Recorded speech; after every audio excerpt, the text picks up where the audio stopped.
Olá, pessoas! Hoje a gente vai falar um pouquinho sobre o conteúdo de evolução e genética de biologia, tá? É uma parte muito importante dos estudos, tanto para quem quer medicina quanto para quem quer concurso, né? São áreas muito legais e de curiosidade, assim, pra gente, sabe? Eu acho bem legal e importante. Então a gente vai começar, para não ficar enrolando, né? Aqui são as páginas de apresentação dos capítulos, tá? Tudo bonitinho. E aqui a gente vai entrar na teoria, né? A teoria ela é sempre muito importante, gente. Para o estudo, a princípio, o que você tem que saber? A princípio é a teoria, depois a gente vai para o exercício. Com exceção ali da matemática, da química, né? Daquelas outras partes, as quais a gente precisa ter uma base mais técnica, né? De fórmulas e de como elaborar as fórmulas, né? Porque tem gente que não usa fórmulas. Enfim, mas vamos lá. Aqui a gente vai ao capítulo 1, que tá falando a respeito da origem da vida. Eu vou dar um tempinho para vocês pausarem e lerem, tá? Eu quero que vocês dêem uma olhadinha e que compreendam pela ideia de vocês, tá? Mas aqui eu quero que vocês compreendam algumas técnicas de leitura, tá? Tanto para texto de vestibular, quanto para... E aqui tem barulho no fundo mesmo, tá? Porque as coisas são o que dá para ser, tá? Aqui é assim. Então vamos lá. Aqui, gente, começou com talvez, vocês podem ver que o parágrafo inteiro é a ideia do autor. Ideia do autor, tá? Talvez. E ele vai acabar falando alguma coisa a respeito do que ele acha da opinião dele, tá?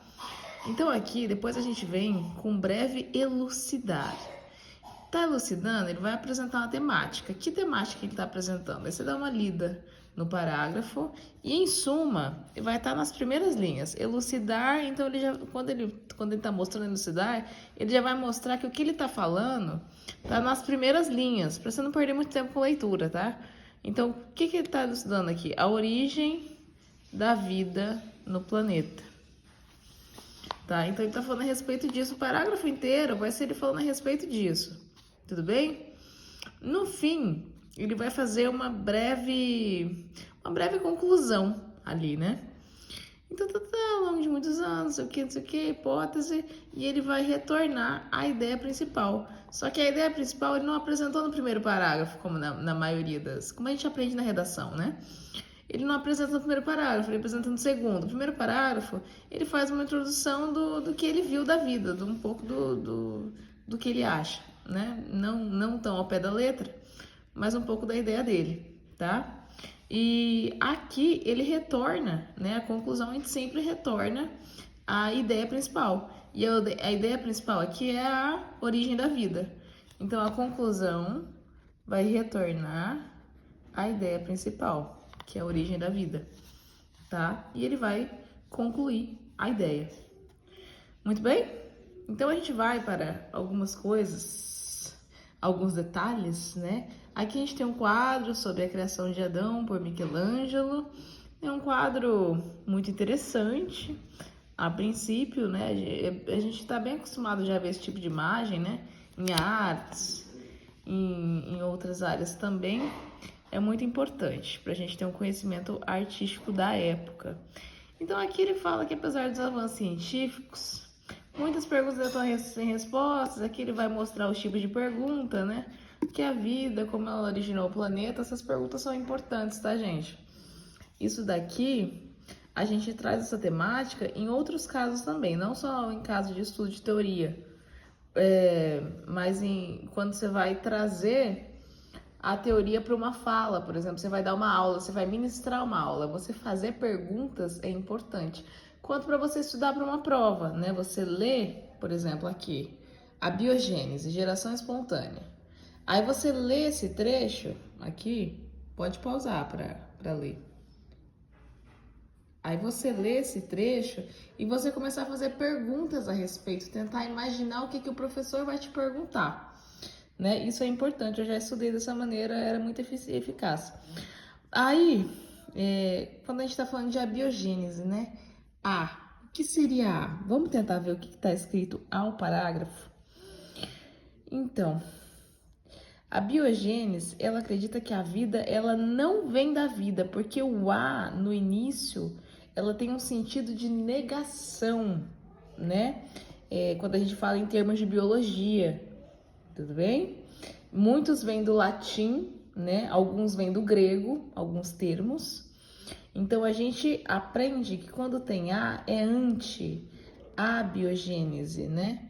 Que não vem da vida, né? Então, a biogênese acreditava que a vida poderia se originar a partir da matéria bruta, ou seja, que não tinha vida, não viva ou inanimada. Olha que legal. Nesse lead que ele fez aqui, ele já falou tudo o que precisava saber. Você viu que você já entendeu? Se você pega um texto, você pega uma prova, você pega um texto, você leu isso aqui, você já entendeu o que todo o texto falava. Você precisa ler todo o texto? Não, mas o que você vai fazer? Você vai passar o olho.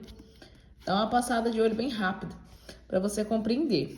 Ideia de geração espontânea, origem da vida. Pega umas palavras importantes aqui, ó. Sempre foram interpretadas, termo científico, seguir alguns exemplos, reforçar a ideia de geração espontânea. Então, você tem mais uma noção, um norte de onde que vai as coisas. Larvas de insetos apareciam em carne, transformavam assim em larvas. Ótimo. Girinos surgem de poças d'água de um dia para o outro. Acreditava-se que a lama do fundo das lagoas transformava-se em girino, né? Se a gente for ver a real ideia, a gente junta um pouquinho de cada ideia, né? Não é ou uma ou outra. Quando a gente fala, antigamente tinha essa ideia, né? De para ter uma ideia tinha que negar outra. Hoje a gente não tem mais dessa, né? A gente já soma as ideias. A gente vai ver que pode ser um pouco dessa, pode ser um pouco dessa aqui também. Cadê? Da biogênese, né? Então pode ser um pouquinho. Aqui ele vai falar um pouco do percurso histórico, idade média, os tipos de cientistas. Isso aqui você não precisa identificar, porque se eles trazerem o tipo de cientista, eles vão trazer no texto. A curiosidade da época. Então vamos lá, a curiosidade, vamos ler. A curiosidade da época foi receita para obtenção de ratos a partir de grãos de trigo, dada pelo médico Helmont de Bruxelas. Helmont dizia que no ambiente deveria ser colocado grãos de trigo em uma camisa suada. Após 3 semanas de observação, deveria aparecer ratos no ambiente. A conclusão de Helmont era que os grãos de trigo transformavam-se em ratos por causa do cheiro exalado pela camisa suja de suor. Certamente, se o procedimento da experiência de Helmont tivesse tido um rigor científico maior, poderia ser observado que ratos vinham de outros ambientes, extraídos pelos grãos de trigo que usava como alimento. Daí tem a parte que é correta, tem a parte que é errada, tem a parte que é complementar a outra ideia, né? Aí a gente vai analisando com bom senso, né? Não é uma teoria certa, outra teoria errada. São partes de uma teoria que estão corretas e partes de outras teorias que estão corretas, tá? A teoria... Aqui, ó. Isso aqui é importante. Princípio ativo. Veio grifado. Leia a frase. A teoria da geração espontânea sempre foi aplicada pela existência de um princípio ativo. O que é isso, meu Deus? Vamos lá. Uma força vital que daria capacidade da matéria bruta de transformar-se em uma forma de vida. Na experiência de Helmont, o princípio ativo estaria no suor, que seria essencial para a transformação de grãos de trigo em ratos. Hoje a gente sabe que o suor, se a gente não lavar a roupa, se a gente não limpar, ele dá bactéria, né? E a bactéria, sim, pode formar outros tipos de vida. Mas naquela época não se tinha esse tipo de conhecimento e acreditava que do suor já vinha um rato. Era um salto quântico muito grande, né? Recipiente com camisa suja e grãos de trigo. Gente, esse foi a nossa abiogênese, né, que é a teoria da geração espontânea. Eu vou encerrar o vídeo por aqui e no próximo vídeo a gente entra com a biogênese, tudo bem? Muito obrigada e até!